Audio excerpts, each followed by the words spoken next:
इथं आपण सोयाबीन भिजवून घेतलंय. मी गरम पाण्यात भिजवलं होतं. त्याला आता आपण पिळून घेऊया. एकदम पूर्ण असं पाणी काढून घ्यायचं त्याचं. मिक्सरच्या भांड्यात टाकूया आणि आपल्याला हे मिक्सरला बारीक करून घ्यायचे. जाडं भडं बारीक करायचे, एकदम बारीक नाही करायचं.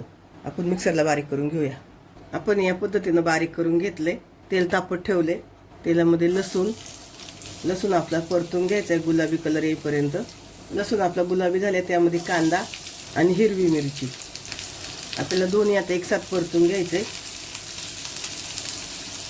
यामध्ये आपण चवीनुसार मीठ टाकणार आहे.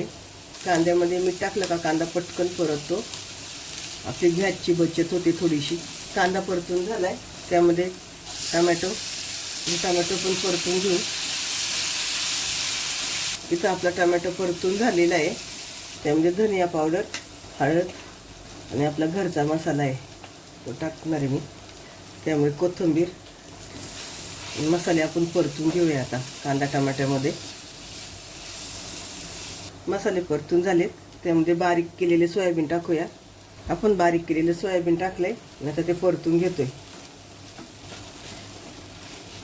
अगदी 1 ते 2 मिनिटं छान अशी परतून घेऊ. अगदी 5 मिनिटात होणारी रेसिपी आहे. सकाळच्या तुम्हाला डब्यासाठी किंवा भाजी संपली आणि जेवणात भाजीच नाही, काय खायचं, तर ही पटकन अशी होणारी रेसिपी आहे. इथं आपली व्हेज भुर्जी तयार झाली.